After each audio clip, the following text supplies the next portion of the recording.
Last day రోజు కదా మీ బాబు పుట్టింది. అవును. సో సుకుమార్ గారి పేరు పెట్టుకున్నాను విన్నాం, అది నిజమేనా? అది పెద్ద అబ్బాయి అండి. పెద్ద అబ్బాయి పేరు పెట్టారా? పెద్ద అబ్బాయికి సుక్కురామ్ అని పేరు పెట్టారు. అంటే జగడంలో డైరెక్టర్ సుకుమార్ గారు, హీరో రామ్, కలిపి సుక్కురామ్ అని పెట్టాను.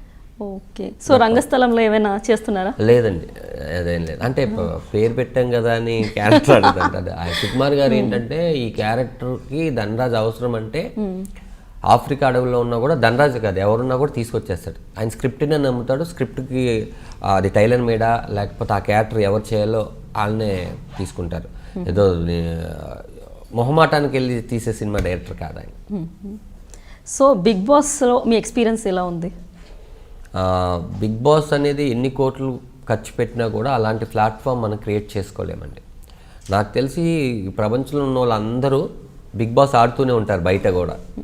కాకపోతే ఇక్కడ మనకు బోల్డని వసతులు ఉంటాయి. అంటే నేను కోమలి గారితో నాకు గొడవ అయింది అనుకోండి, నేను మళ్ళీ కోమలి గారితో మాట్లాడాల్సిన అవసరం లేదు. ఎందుకంటే నాకు ఇంకొక ఫ్రెండ్ ఉంటారు, మొబైల్ ఉంటుంది, ఇంటర్నెట్ ఉంటుంది, నేను ఈ మైండ్ని తీసేయగలను. కానీ బిగ్ బాస్లో ఒక 16 మంది 15 మంది మాత్రమే ఉంటారు. ఒక 70 రోజులు వీళ్ళు కలిసి ఉండాలి కాబట్టి కొట్టుకున్నా తిట్టుకున్నా ఏం చేసినా మళ్ళీ వాళ్ళతో ఉండాలి కాబట్టి ఏ తప్పైనా సరే అక్కడ క్లారిటీ వచ్చేస్తుంది.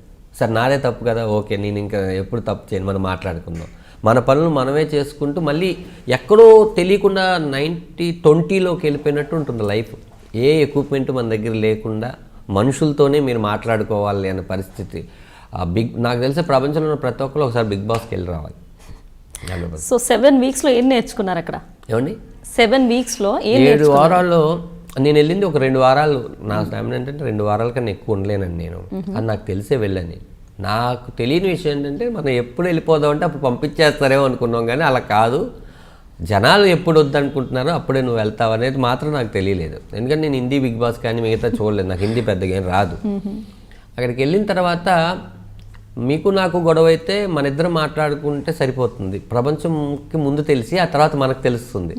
అలా కాదు, ఏ గొడవ ఎప్పుడు జరిగితే అప్పుడే పరిష్కారం అయిపోవాలి. అది ఒకటి నేర్చుకున్నాను. రెండోది ఏంటంటే తప్పు ఎవరిదైనా కూడా 100% తప్పు ఎవరిదైనా కూడా ఒక సారీ అనే పదం మన సైడ్ నుంచి వదిలేస్తే వాళ్ళ ఈగో సాటిస్ఫాక్షన్ అయితే కనుక ఇంకా ఏ గొడవలు రావు. ఎందుకు నీకు ఈగో సారీ చెప్పకుండా అలా ఉండొద్దు అని నేర్చుకున్నాను. తర్వాత వాల్యూస్ తెలుసు. అంటే మనం అక్కడ ఎవరికి ముక్కు మొహం తెలియని వాళ్ళందరికీ గుడ్ మార్నింగ్లు, గుడ్ నైట్లు, లేకపోతే ప్రతి చిన్నదానికి థ్యాంక్స్లు, ఇది మెకానిజం అయిపోయింది అనమాట. కానీ మన రియల్ లైఫ్లో నా భార్యకి నేను ఎప్పుడు నువ్వు చేసిన వంట బాగుందనో లేకపోతే గుడ్ మార్నింగ్ డార్లింగ్ అని, గుడ్ నైట్ అని ఎప్పుడు చెప్పలేదు. అంటే నిజంగా కష్టపడే వాళ్ళకి ఎప్పుడు చెప్పలేదు నేను. అంటే ప్రతి ఒక్కరికి ఒక రెస్పెక్ట్ ఇవ్వాలి ఎవరికైనా సరే అని నేర్చుకున్నాను. ఇంకా చాలా థింగ్స్ ఉన్నాయి అన్నమాట. సో మీరు ఈ బిగ్ బాస్లో ఎందుకు ఎలిమినేట్ అయ్యారనుకుంటున్నారు? జనాలకు నచ్చలేదు, ఎలిమినేట్ చేశారు అంతే అంట. అంటే నేనే చాలాసార్లు రిక్వెస్ట్ చేసుకున్నాను, నన్ను మా బాబు పుట్టుతున్నాడు, మీరు ఓటేసి నన్ను ఉంచకండి, నన్ను సేవ్ చేయొద్దని నేను చాలా ఎపిసోడ్లు చెప్పాను. ఎందుకంటే ఐ నో నేను వెళ్ళే డేకి తెలుసు మా అబ్బాయి డెలివరీ డేట్. Okay okay. అది ఏమైందంటే ఒక 10 రోజులు అవతల జరగాల్సింది ముందే జరిగింది. కరెక్ట్గా ఏం జరిగిందో తెలీదు. నా ఎలిమినేషన్ రోజు స్టేజ్ మీద మా మిస్సెస్ ఫోన్ చేస్తే తారకన్న చెప్పారు నీకు బాబు పుట్టిందని ఈరోజు మార్నింగ్ అని. సిమ్టమ్స్ నాకు అనిపించింది మనకి ఏదో థాట్ ఉంటుంది, మన మనసు మాత్రం ఇంట్లో పెట్టేసేసి మనిషిగా మాత్రం అక్కడ ఉంటే ఏం సరిపోతుంది, నాకు అలాగే అనిపించింది. సో ఎన్టీఆర్ గారి గురించి చెప్పమంటే ఏం చెప్తారు? ఎన్టీఆర్ గారి గురించి చెప్పాలంటే ఒక బిగ్ బాస్ కాదండి, ఎన్టీఆర్ గారు ఎలిమినేట్ అయిపోయిన తర్వాత అంతకుముందు నేను ఆయనతో యాక్ట్ చేయడం కానీ లేకపోతే పర్సనల్గా కలవడం కానీ ఏం చేయలేదండి. ఎప్పుడు ఊసర వెళ్ళి బృందావన్ దాంట్లో నేను వేణు కలిసి కామెడీ స్కిట్ చేసాం. అప్పుడు ఆయన నవ్వడం బాగా చేశారన్న అంతే. కానీ ఎప్పుడు నేను ఆయన లైఫ్ చెప్పారు నాకు. అంటే ప్రతి ఆదివారం మా 13 మందో లేకపోతే 14 మందో బిగ్ బాస్ హౌస్లో ఉంటాం కదండి, మా మొహాలు కాకుండా ఇంకొక మొహం ఎవరిదైనా చూడాలంటే తారక్ గారిది. ఆయన ఇచ్చే ధైర్యమే మాకు 1 వీక్ అక్కడ సర్వే అవ్వడానికి కుదురుతుంది.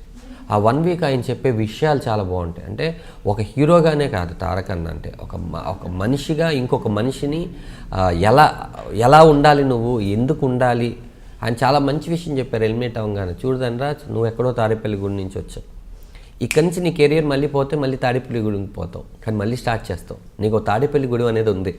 అలా లేని వాళ్ళు కూడా చాలామంది ఉన్నారు. ఎంతోమంది నీకన్నా నాకన్నా ఎంతోమంది కృష్ణానగర్ ఇంద్రనగర్లో టాలెంటెడ్ పర్సన్స్ ఉన్నారు. కానీ వాళ్ళకి రాని ఒక ఛాన్స్ మనకు వచ్చిందంటే ఎక్కడో ఇంత అదృష్టం ఉంది మనకి. ఎంత టాలెంట్ ఉన్నా ఇంత అదృష్టం ఉండాలి మనకి. ఆ అదృష్టం మనకి ఈరోజు వచ్చింది, దాన్ని కాపాడుకోవాలి. నాకు ఎవ్రీ మూవీ ఒక ఫస్ట్ సినిమా లాగే అనిపిస్తుంది. నీకు కూడా ఈ లైఫ్ బిగ్ బాస్ తర్వాత నుంచి ప్రతిరోజు ఇదే మళ్ళీ తాడేపల్లి గుడి నుంచి పారిపోయి వచ్చిండే అనిపించాలి. చాలా మంచి విషయాలు చెప్పారండి ఆయన. ఒక ధైర్యం తారకన్న. ఇప్పటి వరకు ఎన్ని ఫిలిమ్స్ చేశారు మీరు?